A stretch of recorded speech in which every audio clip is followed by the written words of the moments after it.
would like to introduce you to our virtual tours initiative. Please use your finger to scroll around the screen and join me to explore. As the world is facing with exceptional challenges, staying home has become one of the most used hashtags. Despite the current situation impacting on our social, economic, psychological, and cultural scene, we are extremely grateful to embrace technology. Technology is now a significant tool that can help us not only to connect but to bring comfort and make us part of the reality. For this virtual tour, you can still take an interactive online tours to gaze every single edges and angle of an art exhibition. Explore a cultural place or museum by just one click.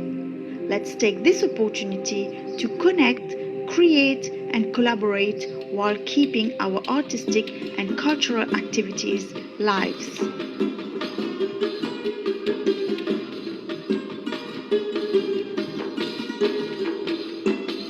Please join me for coffee.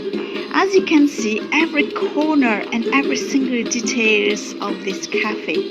Feel it, appreciate it, and embrace technology. Good morning, good afternoon, good evening, ladies and gentlemen. Welcome to the second edition Art Connect Us webinar, an initiative organized by ZeeArts in collaboration with Economic Development Board of Mauritius.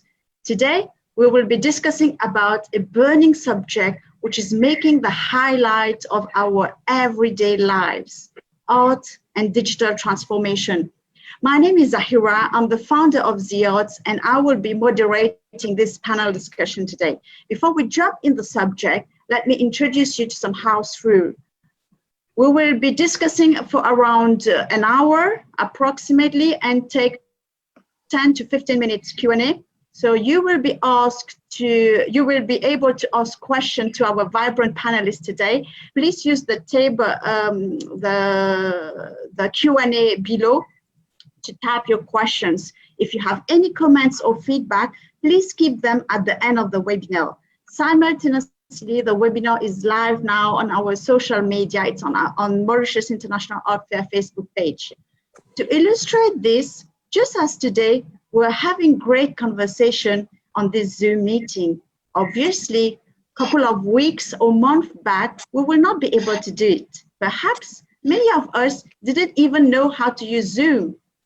How amazing is it, right? To have panelists sitting from different parts of the world, from Monaco, Belgium, Germany, Mauritius, and myself in Dubai. And our audience are watching us from all over the world, and they can actually interact as well with us. The COVID-19 has affected the whole world, pushed into global recession, and impacted deeply the social, economic, professional, and cultural scene. This pandemic has taught us many things indeed. Despite the enormous global ramifications, art has survived. Art is resilient. Art remains a connector, a universal language. It brings comfort to our hearts, solace to our eyes, and relax our mind during this difficult time. Catalyzed by this pandemic, the world has explored, experienced, and embraced technology. Artists has been really proactive, innovative, and creative. There has been an acceleration in digital promotion by galleries and art fairs. Virtual reading, webinar, art talks are bouncing every day, and a proliferation of online viewing room, as well as museum and art exhibition, are shifting their paradigm to virtual tour. However, there are lots of questions still aroused. Does physical interaction can be replaced by digital interaction? Are people actually really buying online, and who are those collectors? How about the art price being affected now? Can art fair be replaced by an online show? So ladies and gentlemen, please join me to welcome our vibrant panelists. Tonight, let me introduce you to Carolina Balsec, the art advisor at Rosemont International, based in Monaco. Carolina is trained in art history and business education. She has over 10 years in the art field and had worked in several European countries as well as the United States. Carolina holds a master in arts history, MA in linguistics, and completed her business qualification at Montpellier Business School, where she obtained an MBA in brand marketing. She joined Rosemont International from a modern and contemporary Paris, New York art gallery, where she was assisting art collectors, museums, and art foundations, as well as private banks and corporations in this extreme personal endeavor. Her role is to plan, delivers art advice, to acquire and manage those beautiful art collections, and create a holistic, valuable services for the purpose of financial investment. Welcome, Carolina. Thank you, Zahira, for having me at your international panel, and thank you for uniting so many exciting and prolific experts in the art tech industry. Thank you, Carolina. Now let's introduce our second panelist, Mr. Marek Zabicki. Has more than 3 decades experience in developing complex information retrieval system, modeling financial results, and developing art management platforms. After a short academic career at the Polish Academy of Science, he moved into startups world and founded 8 technology startups. Wow. He was the CTO of Cedrome. The company has developed the first French Cedrome, the CTO of GL Trade, a world leader in financial software, and the founder of Elect Media and Neurosoft, the company behind Musnet art management system used in over 300 museums around the world, including the Centre Pompidou. For the past 3 years, Marek has focused on applying blockchain, smart contract, and crypto economy to diverse real-life problems. Welcome, Marek, on board. Hello, good morning or good afternoon. I'm happy to share my experiences with you, and I think that also I will learn something from you. Thank you, Marek. Our third speaker, she's a beautiful and art historian, curator, writer based in Berlin, Tina Slander. I hope I pronounce it well.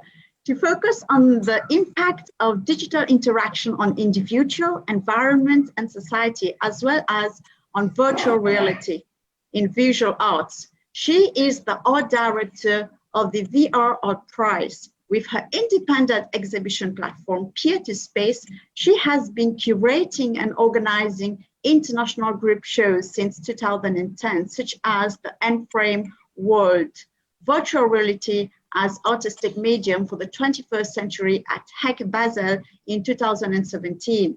She's the co-founder of Radiance VR, an international online platform and research database for virtual reality experience in visual arts.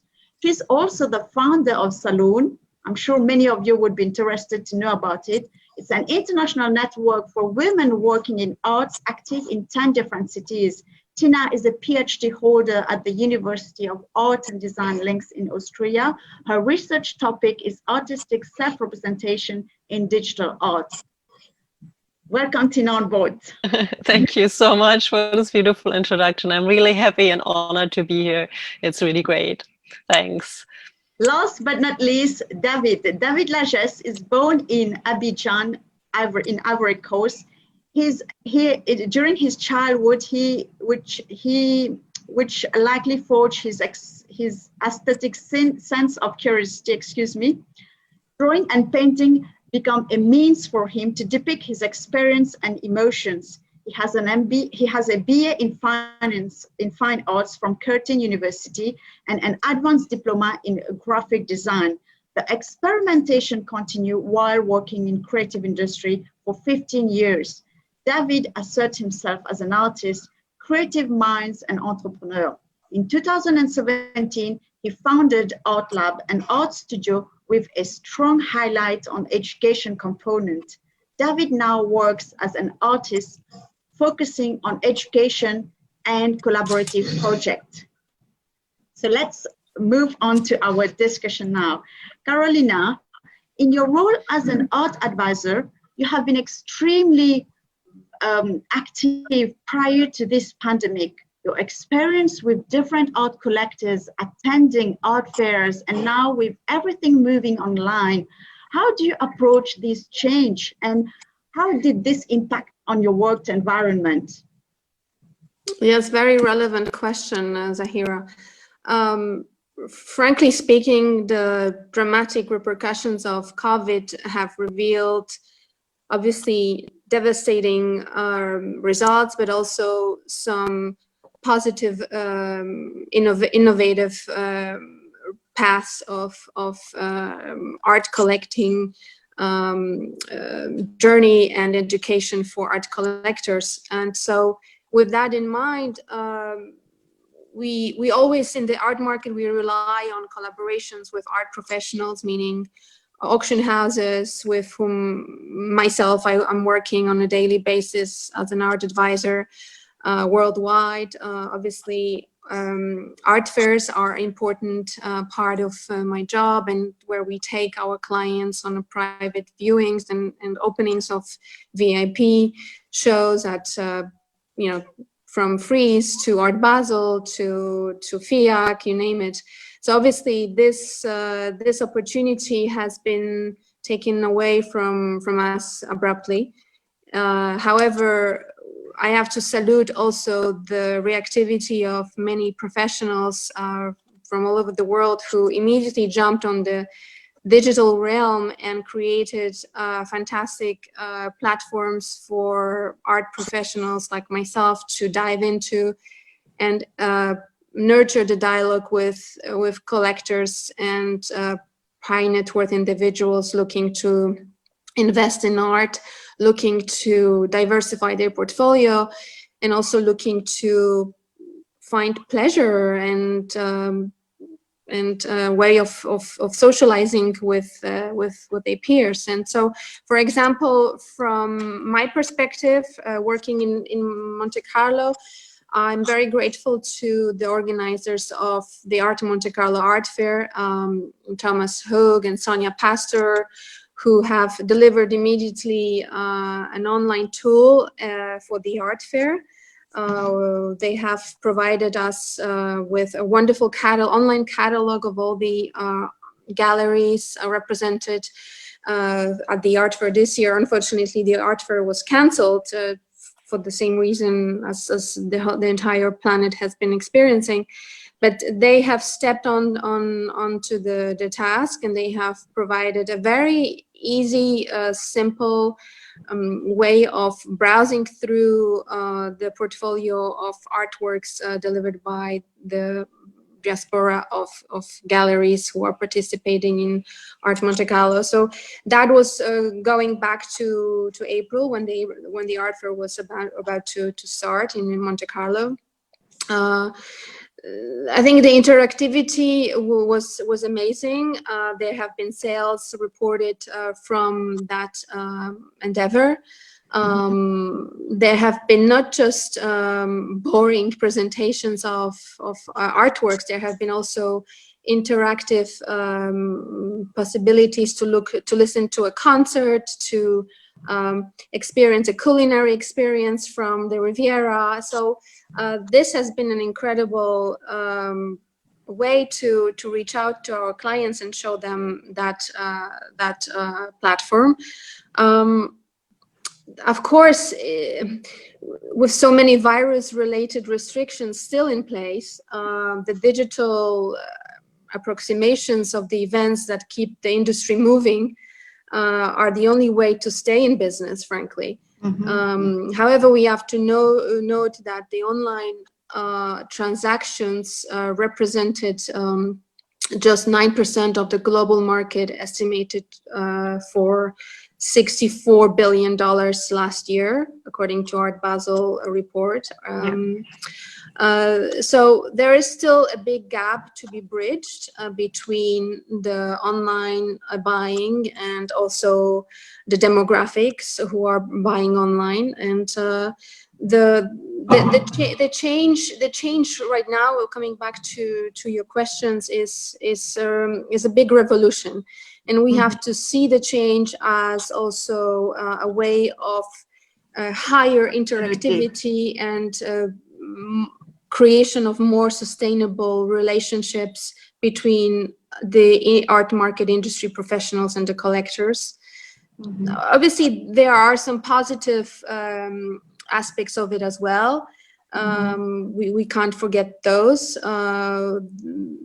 I mean by this the sustainable nuance and the sustainable factor of the art market, where we have seen, for example, Christie's is abandoning the printed catalogs as we speak. There will be more online digital kits and tools who will be delivered to the market. And we see also that even the more seasoned collectors, the age group from 60, 70 plus, they are getting more agile with internet and the tech tools. But this is still also a big way to go. And this is where also interaction with people who are on this panel today and the propagation of the online tool is so important, and how to make it more democratic and more easy in usage. Rosemont Art Advisory has a monthly newsletter, so we are already reaching out to our clients via the online platform. We communicate, we point out various activities, art fairs, art market knowledge, reports. How did it impacted our work environment? Ironically, we have noticed an uptake of interest in the clientele who probably wouldn't collect quite largely until now. They decided to allocate a lot of the liquid assets in passionate assets, meaning art, cars, watches. So we have seen quite increased interest in diversification of portfolios, and the need of pointing out of the good opportunity to invest and the artists to invest. So education for us is key in that matter. And I think right now, I think your webinar is very timely, because Art Basel online fair starts right now. And this will be, the online edition of the Art Basel fair will be its first market test during this difficult period, ahead of the New York Sotheby's and Christie's sales, which are a big revelation of the real trends in the field of contemporary art. So I think we will follow that with great interest. Thank you very much, Carolina, for giving us a broad image about what's happening from the other part of the world and in Monte Carlo and Christie. So wonderful. And thank you for sharing your experience. So let's hear from a curator perspective, Tina. How do you experience this transition, and how resilient are you in moving to online exhibition as a curator?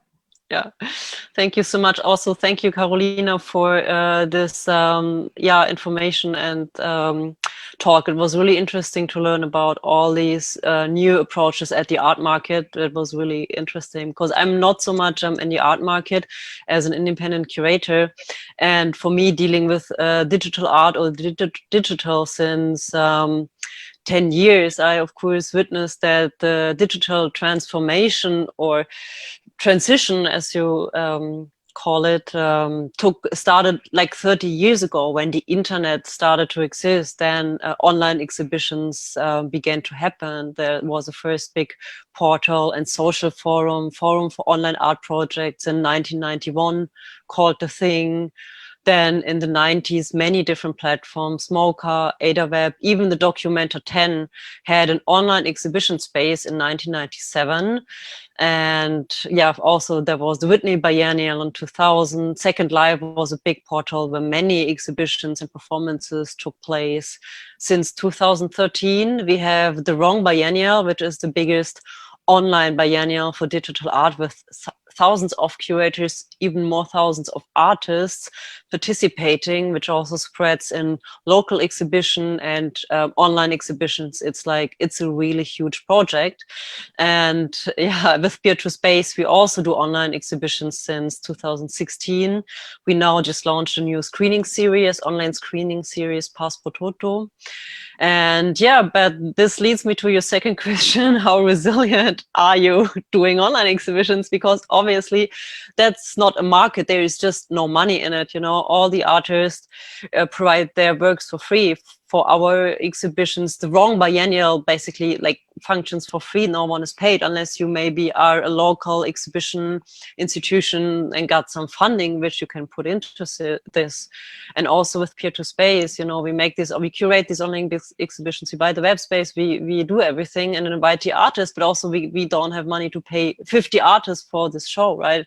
We now pay the artists for the online screening series, but for these big online shows we just can't, but it's highly idealistic. We all believe in the internet, we believe in the power of having such a show online with 50 artists or more artists or artworks, which you basically couldn't do in real life, without investing thousands, hundred thousands of money. And it's accessible 24/7 for years online, so everybody with an internet access can see these shows. And that's a really big plus of creating digital exhibitions, I have to say. And now with Corona, with the pandemic, it changed a lot also in the digital art scene, which was kind of, let's say, more or less a niche in the past 30 years. But now with post-internet art, it changed already. But now with the pandemic, it changes because now the museums start to do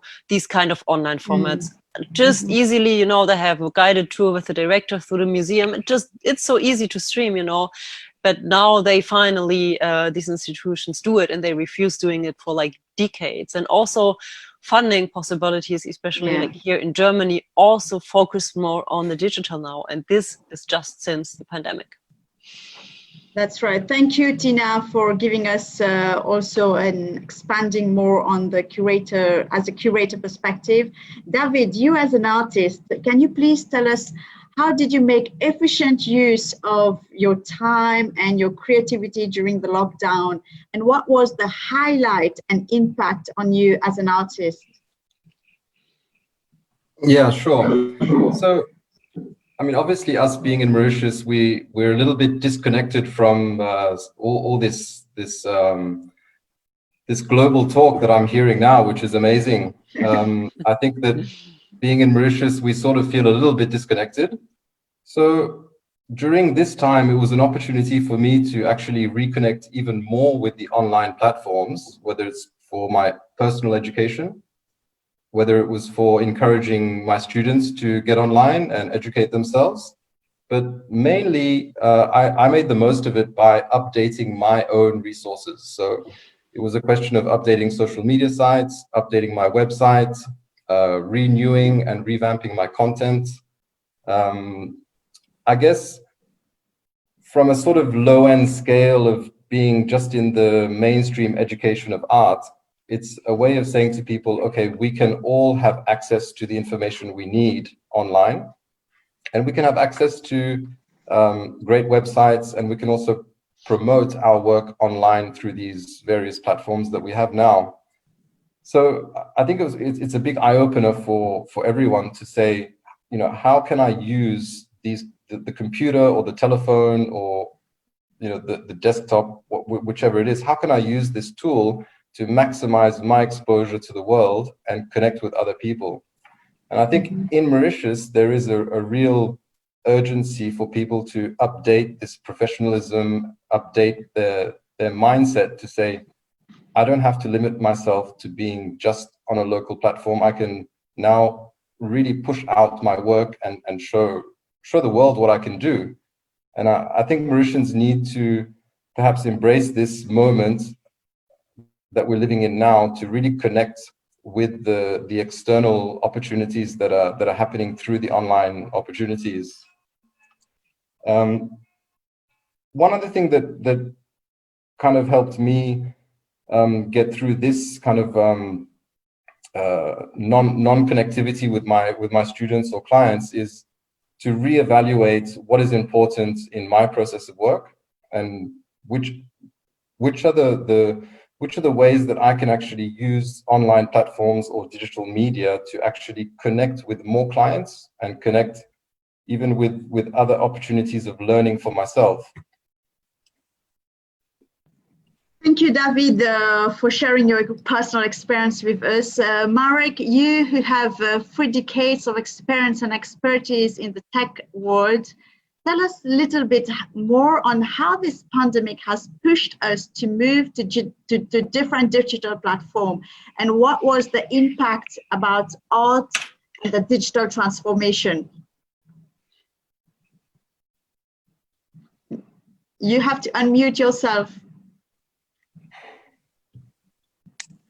Okay, so generally, I think that this situation with pandemic is a kind of big wake up for smaller players on this market, and a kind of strong accelerator for already well established companies who are already in digital.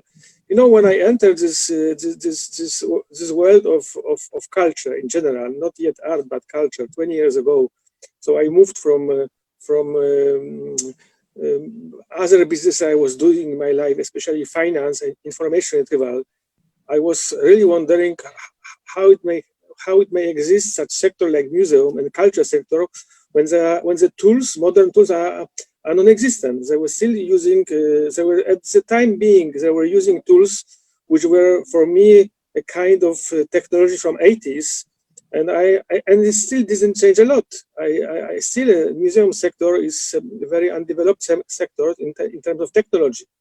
The new stuff is coming in terms of web presence, in terms of better description in presenting the assets, but still at the back end, in a way, the things are cataloged and described. There is still a huge gap, and if you don't have an order in all this, you cannot exploit it correctly. So that was my first impression, and my second impression from this world was that dynamic of decision was from maybe 19th century. So I'm not joking, but to make a decision in museum world to decide whether this software should be used or not, it takes usually between 2 to 3 years to prepare the tender and 5 years to make decision. And it doesn't matter if this decision concerns 10,000 euros or 5 million. It takes ages. That was maybe that was one reason of after spending so much time there and developing 3 generations of art management systems, I was quite frustrated, and I decided to move to the art world. It happened because I met some collectors, some big collectors, and I learned that first of all they have a passion, which is very important for me, because this means that what you are doing is not boring. You will be solving real problem of these people. Mm-hmm. So this was the first motivation. And second motivation was that you know, in certain age you cannot just do the things when you are when you can be the best in technology. So, you know, at my age, I'm not going to do a new Facebook or a new Google. I had to find some niche which is enough secure, but when my competences and my experiences and my vision can be well used. And so I decided to go to the collector world. And when we started to work with first collectors, I found out that there is much bigger. This is much bigger universe. They are hundreds of thousands of artists. They are art professionals, and this is a fascinating ecosystem, because all actors of this ecosystem have a kind of passion, which is not in everywhere. Okay, Maybe in a music world it's similar. So I totally submerge in this. And coming back to your question, I think this pandemic is a kind of a blessing for this industry, because what happened, it showed to nearly everybody in the art world, they have to digitize what they have, and they have to move. They have to use channels like internet. They have to stop to only bet on people who are coming to the gallery, the people who they can connect personally. The world is much bigger, and this world on one side is very much polarized, which means that big players like, you know, big auction houses have a lot of money and they can do a lot of things, so they can use traditional channels, but the small players, small galleries or artists, they are just completely lost, and they are lost because they forgot the internet exists for a long time, and the things which costed hundreds of thousands of dollars 10 years ago, you can now have for a few thousand or maybe a few hundred. So I think that this pandemic will enforce the role of the small units. Yeah. And this is the first observation. Second observation is that I believe that now artists will gain much more power, because they will be able to market in a professional way the things they produce or they create to people with whom they have a strong chance to make a deal. So I mean here using different channels, but mainly using model recommendation tools, discovery tools. All this is possible. I don't say that this will happen in 5 minutes. It's a work. Work has to be done, basic work, notably in terms of data, of the access to the data. These people who are collecting has to stop afraid that somebody will learn something they have or they possess, or on the other hand, artists must understand that they have power in their hands because they are creators. You know, this is one part of the answer. Second part is on a level on the side of because this was the side of supply. Now there is another big trend on the side of buyers. So for a while, most of people were thinking the collectors are people who have money, have nothing to do. They can spend millions for Picasso or Bacon or Basquiat. While we have this emerging new young collectors, and there are thousands of them. I just few days ago I spoke with my friend from Silicon Valley. This year, just in Silicon Valley, there are 10,000 new art collectors who are between 25 to 30 years old, who just want to buy genuine art. They have different tastes. They want to have a contact with artists direct. They don't want to go through intermediaries. They are not going to buy Matisse or Rembrandt. They want to buy a contemporary art. Okay, something which is I would say close to them. And then from our partners and friends, I learned that through the recent polls, 90% of collectors are buying art because they want to help artists. So you cannot help an artist who is already 300 years died. So you can create, you can help only people who are just nearby. And Thank you. internet, yeah, and internet can really open all this.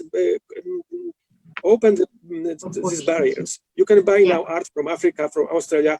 It's just problem of supply chain, how to organize it. Okay, but you have this new startups in a shipping which designs everything. You don't have to call this, speak about this, write tons of papers, call the custom office, etc., etc. It's becoming easier, and so I think that really all this pandemic stuff. It's a big accelerator. It's a big game changer because, frankly speaking, art world is one of the last bastions of the business done in an old fashion. It's still done in a way that somebody knows somebody, and if you give me 5%, I will connect you with him, etc. This will change. This is I don't think is a way to stop it. So I'm very happy. I'm very happy of this, because I really know a lot of young artists who are incredible and nobody knows about them. Okay, and you have always this 5% of very famous artists who are selling and taking maybe 90% or maybe 95% of all the market. Thank you so much, Marek, and I'm very happy that you're on board with us today. I'm sure all the artists here today, they are very happy and they're excited about the future. You mentioned that artists will gain much more power, so this is a very good news indeed. Collecting art is also about building relationship. And I personally, I miss going in exhibition, the human interaction during art fairs, discovering new galleries and artists. Obviously, when you move to online, this is less distraction. So you have less distraction. So based on your experience, Carolina, and as from an art collector perspective, I'm curious to know if art collectors are currently actually buying online, or they prefer to see the actual art before buying. How did they respond to this online environment? Obviously, buying art involves traveling, just until a few months ago. But now getting on a plane is seems to be a Baroque experience, and you know, where collectors would fly to visit a painting in a Freeport or in a private collection in a warehouse in a high facility designed for that. Well, this is no longer the possibility. So what we have to deal with now is the connectivity on the ground to save us from long flights where necessary, even though the activity is slowly coming back to normal, starting in Asia.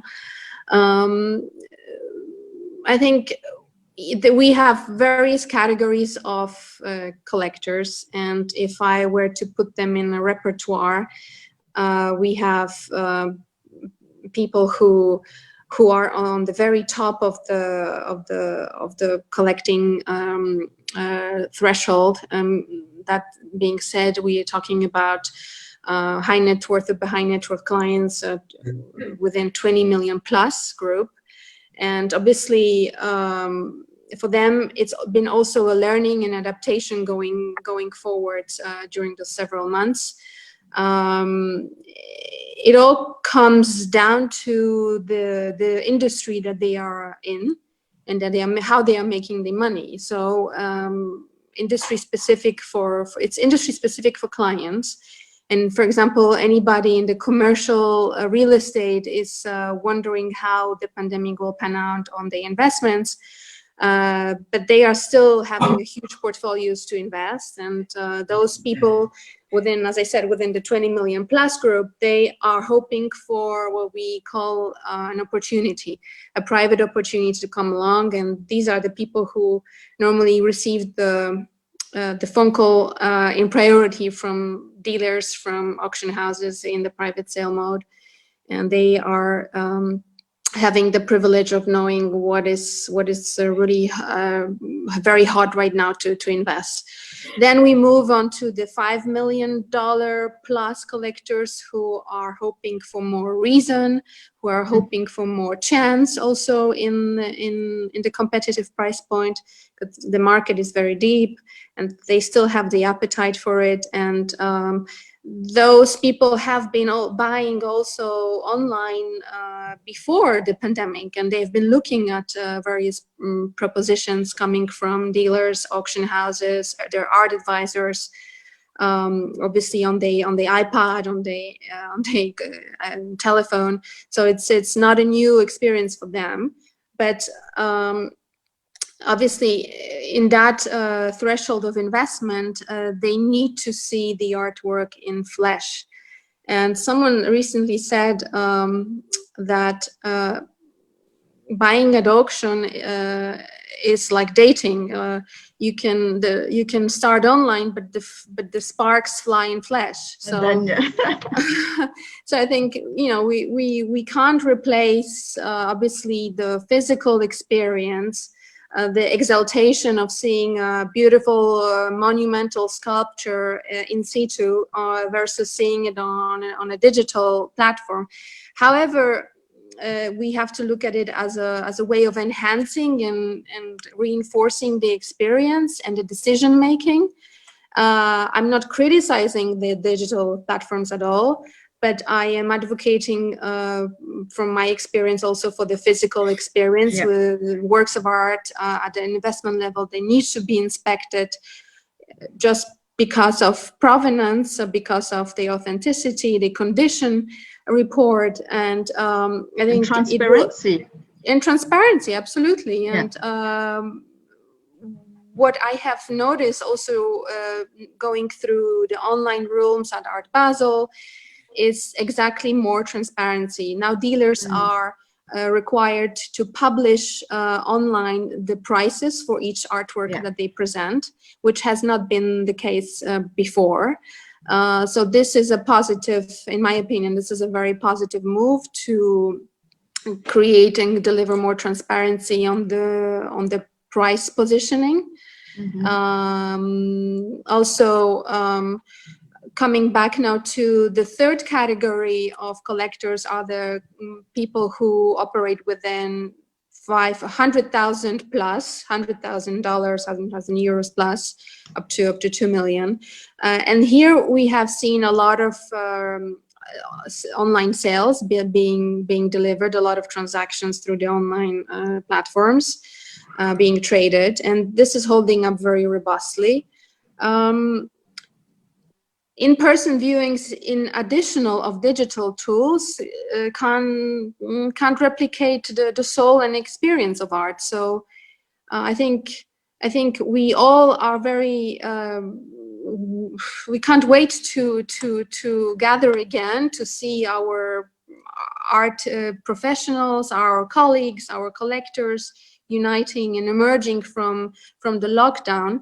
Not just for the social aspect, but also for the market productivity. But obviously the health and safety are key right now for everybody, and this is the prerogative.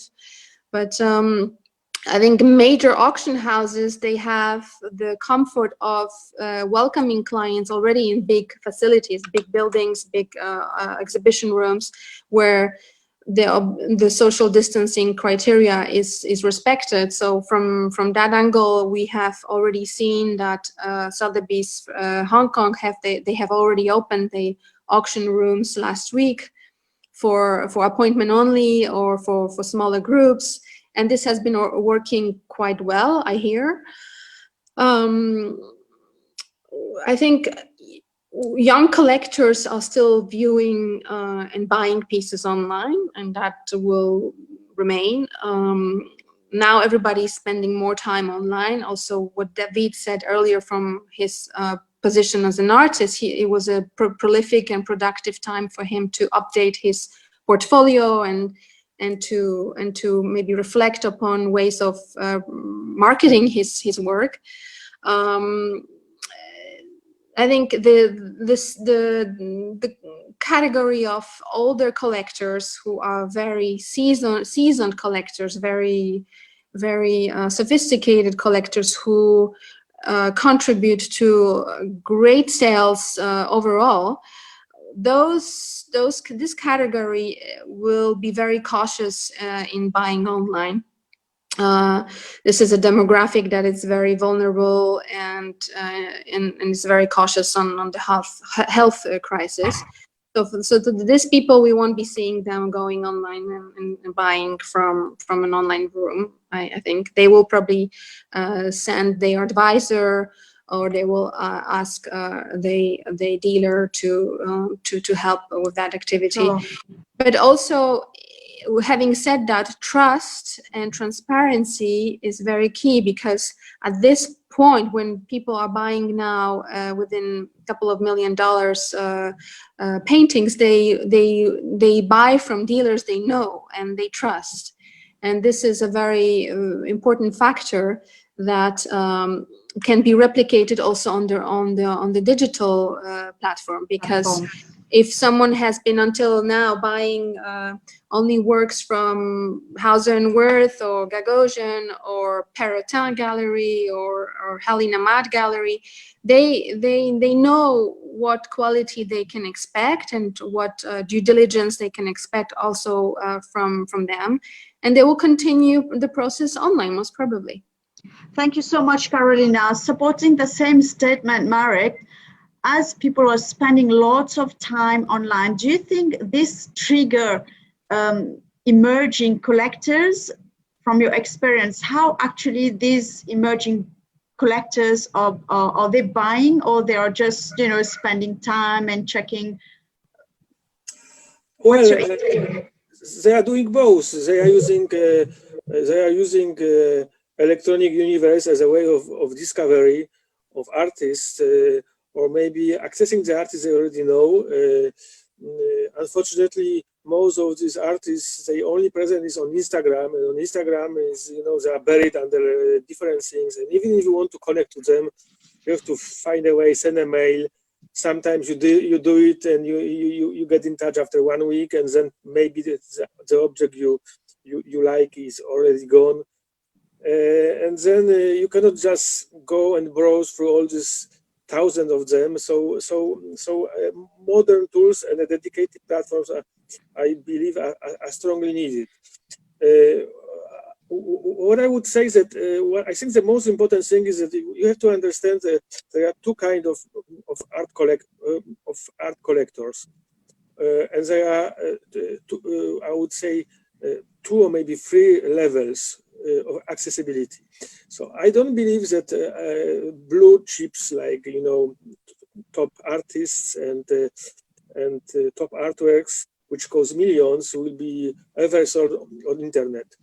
Even today, in a very well developed industries like real estate or like financial assets or like businesses, you don't buy a company for $50 million without doing due diligence. You don't buy a yacht or a jet without going and looking and seeing and checking everything. So I think this will continue that way in the art business. However, all what is a kind of I don't like the word commodity, but all what is in some reasonable price. Reasonable price is from few hundred to several thousand dollars, maybe several dozen, can be buy and will be more and more bought via the internet. We have already this basic level of trust, because when you are on the internet, if you do it well, you already can assure the kind of KYC AML. So you know who is the customer because you know his credit card number. If you know his credit card number from a normal country, you know who this person is, and you can make a lot of check. And the same thing on the other hand, that person will know from who is buying, because if the platform is a trusted one, and I believe, and that is why I believe that platforms built by players from the art market like us or others, but who are on this market and who take care about the credibility, they will be doing some kind of basic verification of who is presenting what. So there is a role for us, and we can be a kind of not only a technology provider, but also a kind of a trustee. So people will know that we have too much to lose to allow strange things happen through us. So this is the first thing. So I don't think that we will trigger it, okay? But this trend which is happening now is irreversible. More and more things will happen happen on the art market, which doesn't mean that the traditional art market will disappear. No, this will be just extended, but this extension will go through online channels. Thank you, Marek. Coming to David now. David, you are the founder of Art Lab. You have been engaged for the past 3 years in art education. Have you been able to continue your activity during the lockdown? How was it? Did you shift your courses online? I tried to. Yeah. I tried to. You know, the realities of this lockdown, I think for many people, the transition was difficult in the sense of there was homeschooling, there was cleaning, cooking, and dealing with a whole bunch of other stuff, which kind of seemed to have intercepted the process of creativity for some of my students, if not most of them. So essentially what I did is I kept contact with my students via online means, but it was very difficult to actually, it was difficult to actually continue the course structure. So we've now returned to our sort of usual activities. It is something that I would like to develop a bit more, and it's obviously now more encouraging to jump into that as we move further along this new sort of digital process. But I think there is a carry forth with the students who have to be willing to do the work individually, because I find that, like you were saying earlier on, there's this sense of interactivity when we're together in a class where we can sit down, listen to some music, have some coffee, and also just interact and engage with the artwork and the process of learning together.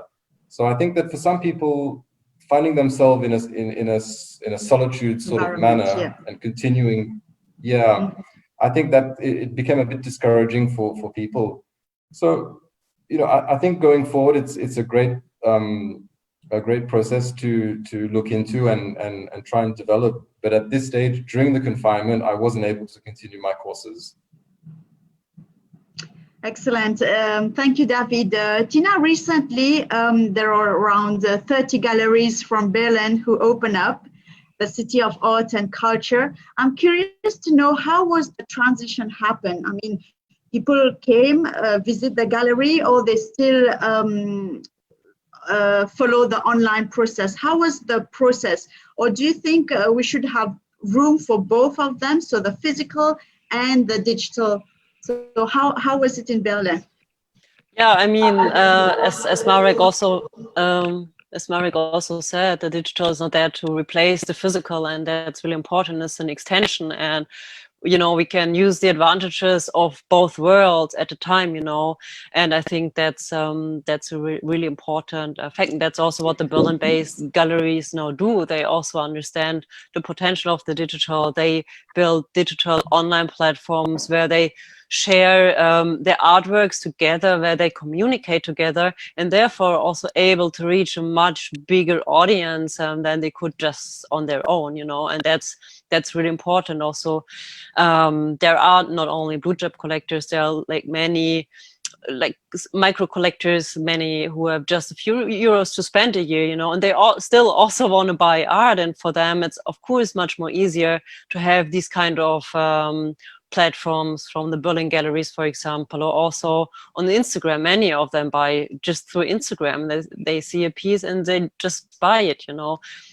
Galleries, and a friend of mine is a gallerist here in Berlin, and he just got contacted by a collector from Taiwan. Yeah, they just want to buy this piece. They didn't know him before. They didn't know that, they didn't see the piece.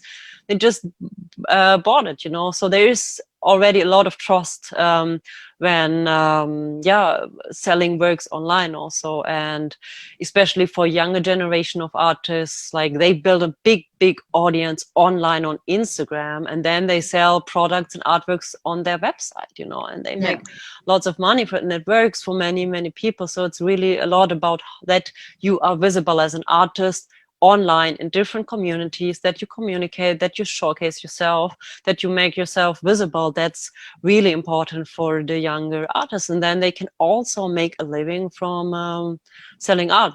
They won't become millionaires, but you know, they don't need to. They just want to make a living, and I think that's also really important. And one tool which I think is really important is virtual reality in this case, because with VR you are able, I don't know who of you already, saw VR experiences, but the key of the experience is that you perceive the world in VR as you perceive the real world too, It's not like being on the screen, it's you perceive the real sizes. So you could stand in front of a Picasso, for example, and would understand the real sizes. It would have the same dimensions according to your body. And imagine this also having a really good resolution where you can see every detail, maybe even more closer than you can go closer than in real life. You can zoom in the details. So these kind of spaces could actually also provide create sparks towards the buyer, and also maybe make it possible that also a $1 million painting by Picasso is sold online, or via a VR platform. So that's totally possible.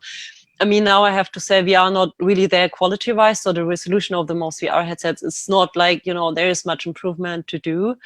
But there are already platforms like ArtGate VR, which is VR exhibition space that you can rent, and then you can showcase your works in it, and you can visit it with your VR glasses from home, and that works very well.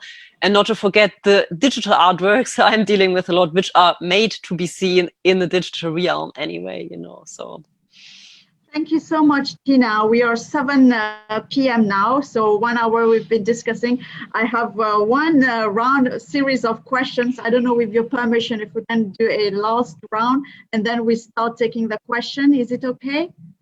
Is it okay with you? Yeah, because it's so interesting and we are learning so much today, and I don't want to miss this opportunity to have you sharing your expertise.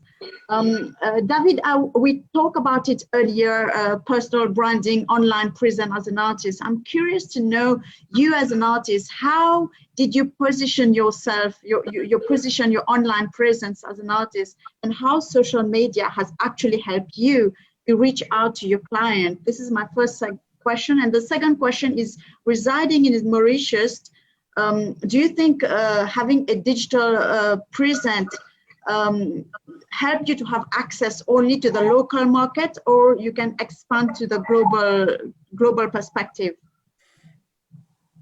Yeah. So the first thing that I did when I transitioned into the art industry again is I straight away started a social media platform. And then I quickly moved into learning how to build a website. And it's not something that I was familiar with, so I had to educate myself to do that. It was something that I realized that if I can control the website that I'm building, then I can put the things that I want on there and create the brand around how I want to deliver my marketing. So it was very important for me to actually become familiar with how to run a website and how to connect the website with all my social media platforms. So essentially, the learning curve was big, but when I look back at the last sort of 3 years, what I've learned during that time has now allowed me to push my online presence a lot more. So it is a time thing. It's not a question of just build a website and hope for the best. It's something that you really need to develop and work towards building up your consistency and your online presence. So what happens with that is, obviously Google will like you a little bit more, so they can give you a bit more presence, and it will help you when you're reaching out to other people. Why are you laughing? It's a way for us to be able to really promote ourselves in an engaging way. So the second question was in terms of how to interact the second with the question, yes, residing in Mauritius, do you think the online presence give you access to the local market only, or regional, and you can have clients calling you from different part of the world? No, absolutely. I think the moment you put yourself online, you're exposing yourself to the world. It's really important that wherever you are in the world, when you're connecting yourself online, you're focusing on how you can explore the world with all the opportunities that you have. So in my case, through platforms such as LinkedIn, it was very helpful for me. I've managed to be invited to certain seminars, whether it's local or international. Through my website, I've managed to connect with people overseas as well as local. So no, definitely being online is an opportunity to be anywhere. And I really encourage people to learn the basics of website building, the basics of understanding how to do online digital marketing. And as artists, if we are creative, we should really just be able to do it. Fantastic. Thank you very much, David. Marek, can you please expand a little bit more about the role of RTA? What are the strategic plan in the near future? So I see Artea as a kind of a platform or maybe even a tech ecosystem which will enable all actors of this market to better interact together, to better show what they have, and to use really top-notch technologies for discovery, for matching, for making transaction or just for connection. So that is why we undertake this work, because from the beginning we just aimed at the big collectors. You have 600,000 art collectors, which collection bigger than in price than $1 million. So it was a quite important potential customer database, especially that the proliferation of modern technology was on the level of 0.5%. So they are mainly using papers or not even Excel or Word or whatever. So, but then we learned that okay, we have these people, but we have to show them what for they need it. Okay, because if they don't know that having art at their house or somewhere, they can make an interesting thing out of this. They can lend it, so they can earn some money. They can get tax releases because they show what they have in public. They can influence the taste of many people, etc. So they can interact directly with artists, and there was no platform for doing it. So we decided to slowly build a small building tools for apps, small application for specific targets. For example, what we are just finalizing now is a kind of catalogue raisonné, when each artist can start to catalog what he is producing from the very beginning, okay, and give a meaning immediately from the moment of the creation, which will be much more valuable. And some of these artists someday in the future will become a big artist, and if they do it, they will have already a means to trace who possess what they produced. They will be able to execute something which is called droit de suite. If some artwork is sold nth time, they have a right to get a percentage of the transaction, etc., etc.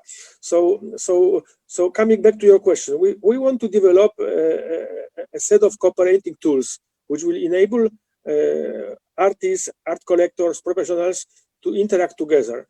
And we are not building a huge platform when you have all this together. No, we are aiming on a number of tools. You can use one of them, or just a few of them, or maybe all of them, and enrich your interaction with the art ecosystem. Thank you, Marek. So let's move to the questions. We have 4 panelists. We have 4 questions so far. So how about the payment channels that artists can adopt?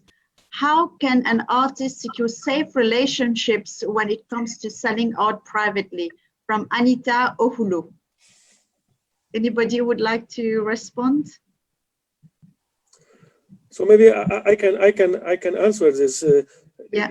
You have depending of the size of the transaction.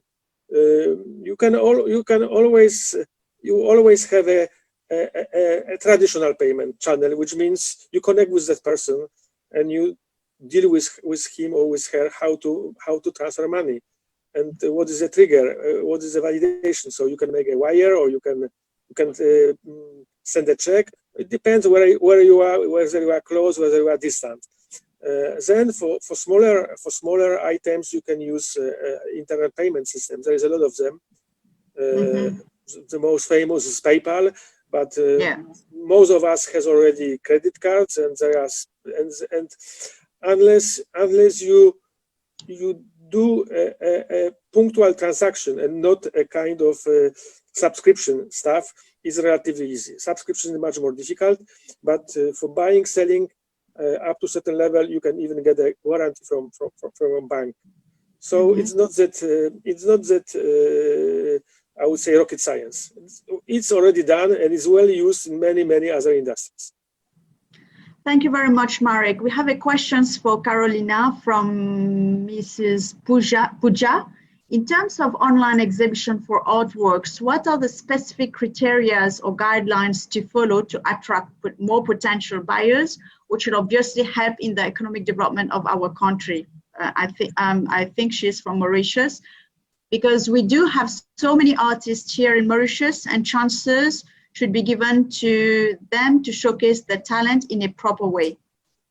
Very en vogue question in the light of the current digital possibilities for artists worldwide, and especially now for the diaspora of very creative artists from Mauritius.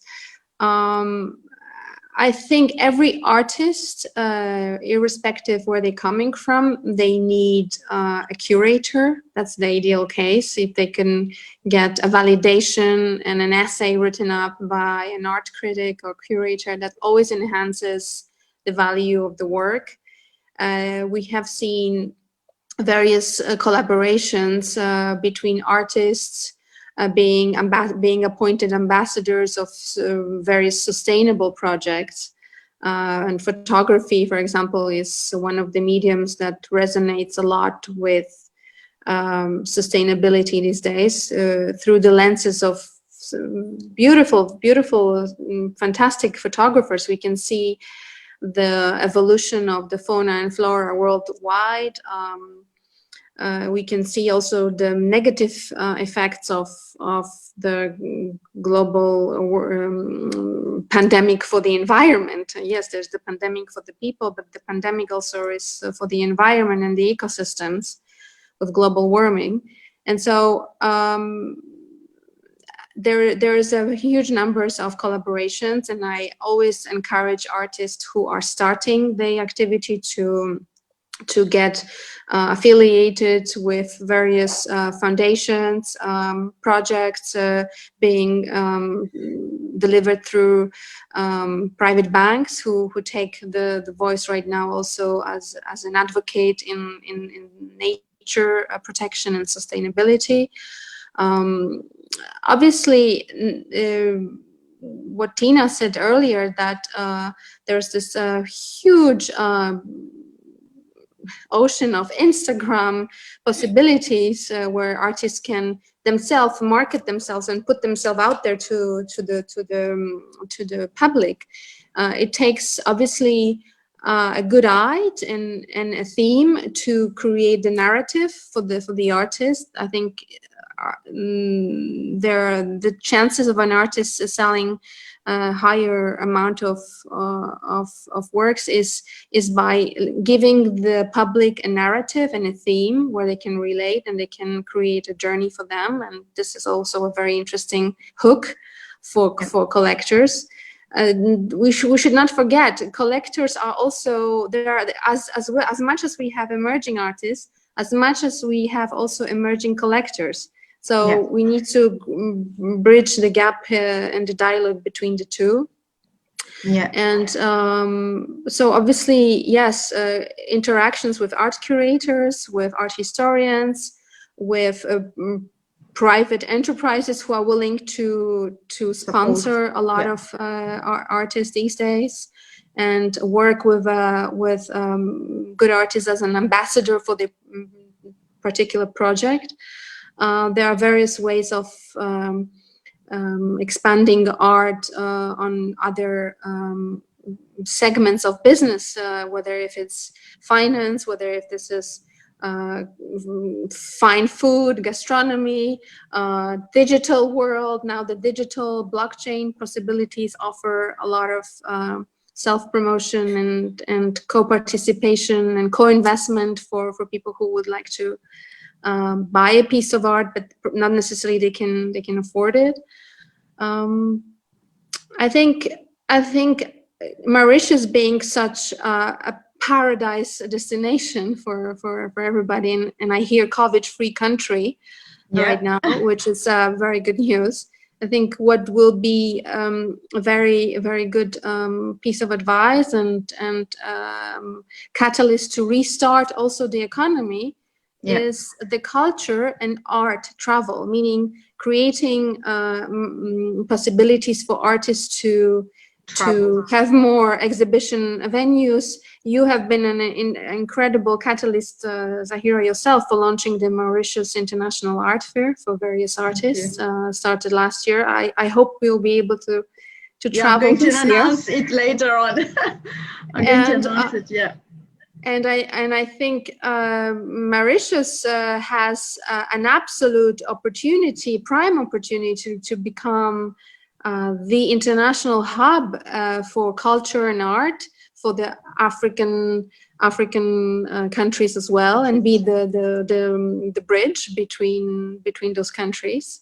And I think there's a lot happening on the art scene between the Mauritian art scene, the African art scene. So I think the more possibility people will have now to interact, the better also for the economy of every country.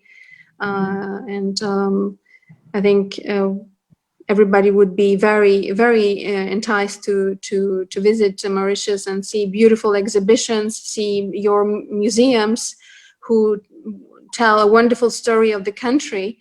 Also your ethnic art deserves a lot of attention, and this in juxtaposition also with the contemporary artists who are working with their own tools, with their own inspirations. I think it's a wonderful way. Thank you very much, Carolina, and I'm going to announce for Mauritius International Art Fair later on. We have 3 more questions. I just want to make everybody happy. So we have one question from Didier from France. I'm going to reply you, Didier. Do you think that art collectors and art curators go on social media platforms like Instagram to look for emerging artists? I think Carolina replied to you, but I just want to enhance it more. Myself as a curator as well, I usually use Instagram to check and discover new artists. I think it's a great tool for curators. I'm sure Tina as well will agree with me. Instagram, Facebook also, but now it's Instagram where you can really reach out to artists. So it's a great platform, and I'm sure you talk about emerging collectors. I'm sure everybody now is on Instagram, so it's a great tool. We have another question from Laura. What skills would you say young people looking to work in art and tech industry should have to enter the industry and increase their employability? Are there any expertise that the industry is lacking? So I think the question goes direct to you, Marek. Well, I mean, if you want to work in the art and tech industry, I would say that a part of having knowledge necessary to work in any startup and having an open mind and readiness for working hard, because startup is a hard work. It's not a corporate. It's much more different, more fun but more work. So you need to have a kind of technological stack in terms of development facilities, being in either on a back end, in a machine learning, or in visual recognition, or in blockchain, or front end, which is just programming interfaces. This is one part, and I think it's very important that you have to like art, because if you don't like art, you do it as any other business. This creation maybe will not, your creation maybe will not have enough soul. And if you don't understand artists, it is difficult to work with them, because they are very demanding customers. So really, aesthetics is an important part, and what many customers will accept in terms of, let's say, a view of the website, they will not accept. Okay, and that's very important. This is very important, but it's also a lot of fun. Thank you, Marek. So we have a last questions from Nada Albarazi. Is the price of the artwork based on the quality of art always, or based on the name of the artist? So I'll let Tina or David want to respond. Go ahead, Tina. Oh, I'm just laughing. I mean, like, obviously the price is usually not based on the quality of the artwork, but on many things, like the name of the artist's name, himself or herself. Also on the network, especially that has a huge impact today. The network you have, and when you sell art, the connections you have, and that's also in terms of an emerging artist or young artist, you have to have an Instagram account, you have to have a website. It's, as David said, you know, you have to be able to make a good social marketing, online marketing. It's like Marek said, like, you can't have a standard website. It has to be really like special website. Otherwise, you know, it's not interesting for any art people. And then additionally, you have to connect to the people, as Carolina said, you know, approach curators, send them the portfolios, the links to the Instagram, like their stuff on Instagram, write them on Instagram, just make yourself visible, you know. Speaking of me, I'm a curator. My job is to find and see new artists. That's my job, you know. So I'm happy and thankful for every new artist I can see or discover, or just, you know, connect to other people. It's also very often not about, maybe it doesn't fit to my shows at the moment, but I know someone where the works would fit in, you know. And so all the curators are happy and willing to discover new art and connect and make new connections also. If I can just pitch into what Tina has rightfully presented, I think we should not forget the role of museums with the dialogue with contemporary emerging artists. Just like curators, of course, are the leading voice and the catapult for a lot of artists to be found and recognized. Museums are to lead the cultural discourse, and they need to embrace culture in its entirety, and expanding the demographic on the walls, but also through the doors. And right, if they want to make any meaningful change. And yes, museums have been closed worldwide now, but as they start to progressively reopen with various restrictions, I think we need to think also collectively, and also from the business and governmental point of view, how to also integrate the museum activity into the public duty of every government. Meaning, we need to support more museums, also through private sponsorship, but also the governments should need to designate more and more resources to support museums and platforms, and help artists to break through the walls. Right. If I can and also raise in value and raise in their recognition worldwide. Right. I mean, I totally agree on this. And I also meant museum curators and not just meant independent curators, obviously. But I also think it's also now the time maybe to break a little with the gatekeeping role of museums, and also think about other initiatives to fund, and not only to fund the museums who have been the gatekeepers for a very long time, which already had, you know, led to the exclusion of women in art history, led to the exclusion of people of color in the art historical writing. So that also happened through the gatekeeping role of the museums, as it has been. And I personally think there has to be a huge change. And of course, museums are a great institution. They should, of course, exist and be funded, but they maybe should only be funded if they more you know, deal with social claims, and if they try to include every social party. Sure. especially now with Black Lives Matter and the racial theme going on worldwide.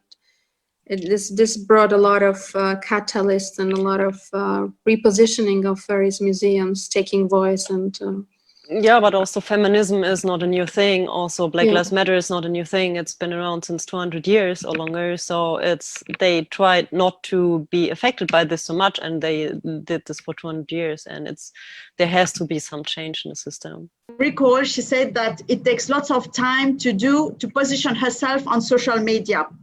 And so is it after post-COVID, galleries and curators can help artists to actually position themselves on social media? Okay, I think galleries and curators, they can do that. But essentially the artist has to take that step forward and try and promote themselves by themselves first. I mean, if you want to be present online, you need to move forward and do that for yourself. So galleries and curators will help you move along if you have already the foundation and the base already started. So essentially, if you can create a small website, something very simple with your portfolio, with some information about yourself, with maybe a small statement, just so that people are aware of what it is that you're doing. This will also help you to find your own artistic audience. It's one thing to just throw your work online, but if you try and direct where your work is going, then you can actually reach the right people and connect with maybe buyers a lot faster by understanding who your audience is. So essentially, it's important that artists start to realize that the curators will help you and galleries will help you, but ultimately you need to know as the artist who your audience is. Who are you trying to target through your work and your style, and where do you want to go in terms of positioning yourself as an artist? And one thing we all tend to believe is that I'll just throw my work online and everyone will see it, but that's not true. You know, there are millions of people every second posting visual content, whether it's on YouTube or other platforms with images or video. So the competition is high, and I think it's a question of being consistent, it's being passionate, and it's also being resilient and saying, okay, I need to be patient and work towards building up myself as an online artist or pushing my content forward. But essentially, we now as artists, and I've been doing this myself, is I have to promote myself, and so should other artists, to then reach out and say, okay, well, can other people help me to move along a bit further? I'm not sure if that answers completely the question, but essentially, it's important that we understand first what we want so that other people can help us. Thank you, David, once again. So thank you very much for all your time, all the amazing panelists, the discussion. It was really helpful and educational for me as well, and I'm sure for all people who attend. I just want to announce that Mauritius International Art Fair, we're going to postpone it to end of October. We will announce the date shortly. So this will allow, things will be much more normal. And hopefully we have a lot of artists joining us as well this year.